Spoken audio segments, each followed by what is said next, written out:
Saudara, kita kembali membahas tentang kitab Roma, di mana ini merupakan sebuah surat Rasul Paulus kepada jemaat di Roma yang akhirnya dikumpulkan dan menjadi sebuah buku atau kitab dan menjadi bagian dari kitab suci atau Alkitab. Nah, kita sekarang membahas tentang tujuan surat ini diberikan Rasul Paulus kepada jemaat di Roma setelah konten sebelumnya membahas secara teknis surat itu diberikan. Sekarang adalah secara materi isi, substansi terhadap surat Paulus ini. Pada saat itu jemaat Roma mendapat banyak tekanan sebagai agama baru yang baru muncul. Kristen atau kekristenan mendapat banyak tantangan dan hambatan, baik dari orang Yahudi yang tentu saja menganggap agama mereka terancam dengan kehadiran agama baru itu. Ya, ini dari konteks agama. Atau dari sisi agama Yahudi sendiri merupakan pembelotan orang-orang Yahudi yang kemudian percaya Yesus sebagai Tuhan dan Juru Selamatnya. Sementara Yahudi masih menunggu adanya Mesias. Jadi tekanan itu muncul dari orang Yahudi, terutama akibat banyaknya orang Yahudi yang kemudian jadi Kristen. Dan tekanan kedua adalah dari orang-orang Romawi yang merupakan bangsa penjajah di situ dengan agama sendiri, dan selalu dikaitkan antara kepercayaan itu dengan politik kekuasaan. Semakin banyak umat dari suatu agama dianggap sebagai suatu ancaman bagi eksistensi agama dan pemerintahan yang sudah ada sebelumnya. Nah,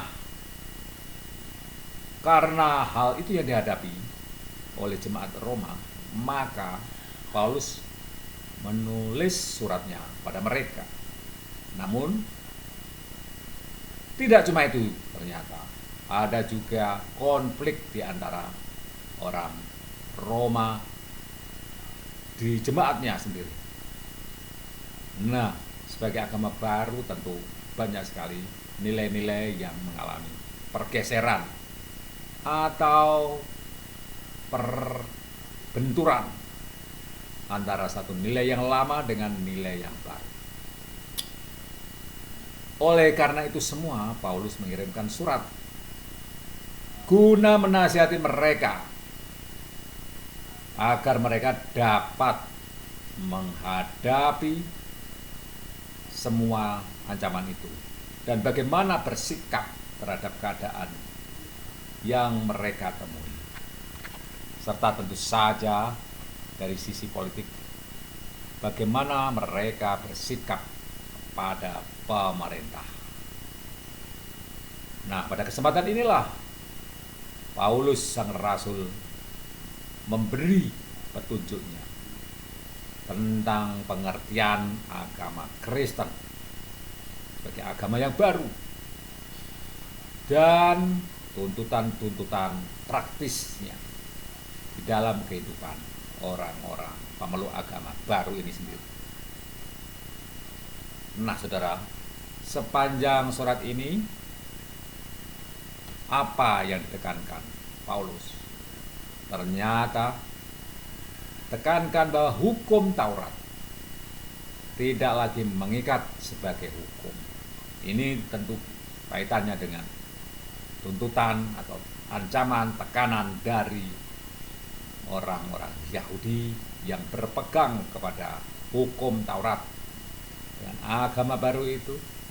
Apakah hukum Taurat yang mereka pegang sangat suci itu sudah berubah posisinya atau masih mengikat sebagaimana firman yang diterima mereka di perjanjian lama di kitab Taurat Nah, ini belum ada yang namanya pembagian perjanjian lama, perjanjian baru dengan kitab-kitab itu karena penyusunannya baru menyusul kemudian oleh para bapak gereja. Menurut Paulus di situ, hukum Taurat relatif tidak berlaku lagi. Mengapa relatif?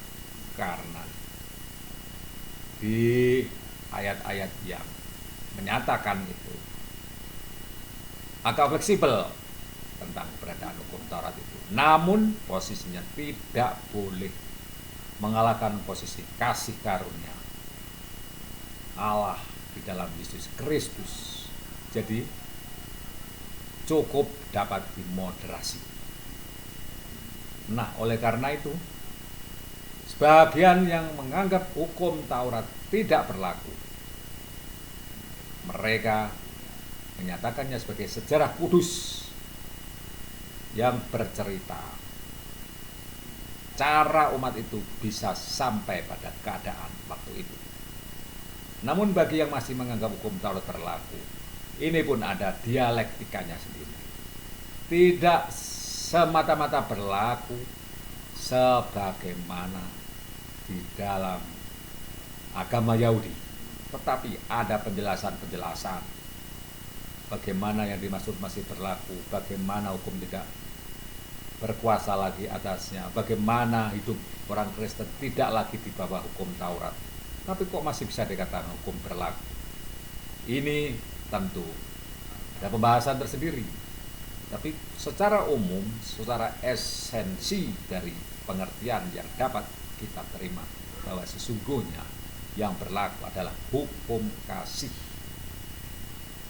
Hukum Taurat yang 10 itu sudah diringkas menjadi 2. Jadi hukum kasih.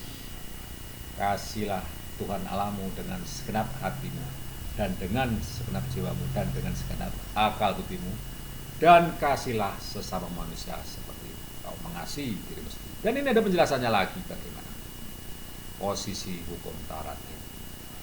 Dan secara pengertian mudah, memang hukum Taurat tidak lagi berlaku, setidaknya seperti pada masa-masa sebelumnya.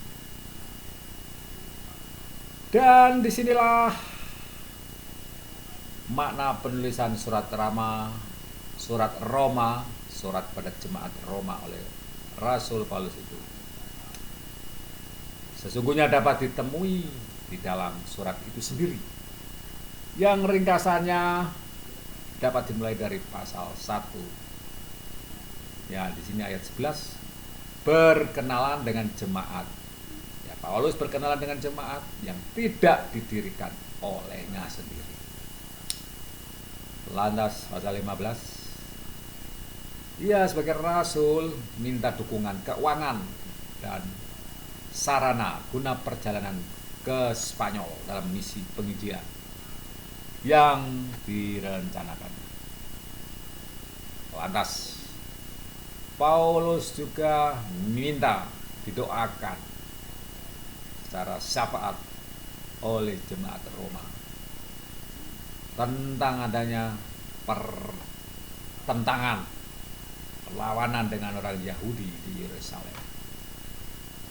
Lantas tentang ketidakpastiannya perihal sikap jemaat di Yerusalem terhadap sumbangan jemaat di Makedonia dan Akaya yang dibawanya, yaitu Paulus, ke Yerusalem. Nah, surat ini rupanya cukup efektif untuk dapat meredakan perselisihan yang sementara itu, saat itu sedang berlangsung di antara mereka sendiri. Nah, saudara-saudara,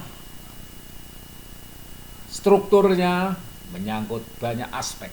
Struktur surat dapat diselidiki juga, menyangkut banyak aspek, dan penyusunannya itu cukup teliti, bahkan bisa dibilang sangat teliti.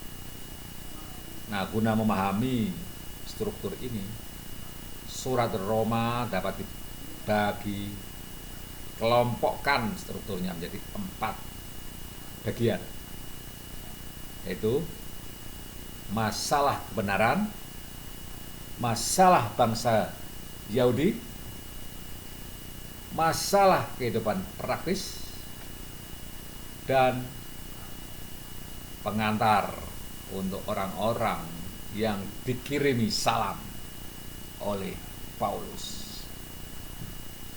Mulai dari pasal 1 sampai pasal 16 dapat dibagi menjadi 4 bagian itu tadi.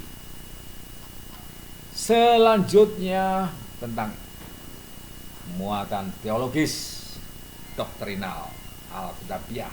Di sini dapat dikelompokkan sebagai Injil itu kekuatan Allah yang menyelamatkan. Lantas kutuk dan pembenaran Allah, hidup dalam pengharapan, kesetiaan Allah kepada Israel, gereja sebagai tubuh Kristus, dan kaitannya dengan kitab-kitab lain. Nah, bagian-bagian ini dapat kita uraikan sendiri, saudara, tentang muatan teologis yang membuat kitab Roma ini menjadi suatu kitab yang sangat berbobot dan doktrinal teologisnya sangat dalam.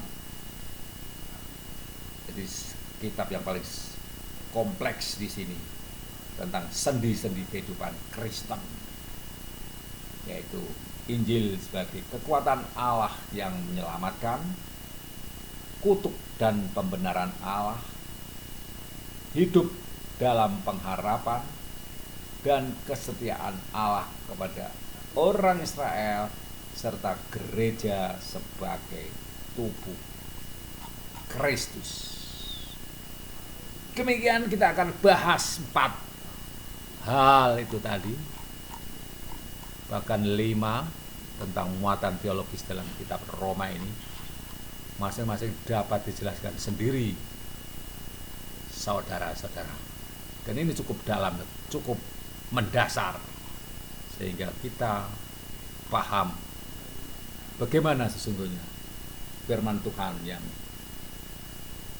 dinyatakan melalui surat Rasul Paulus kepada jemaat Roma.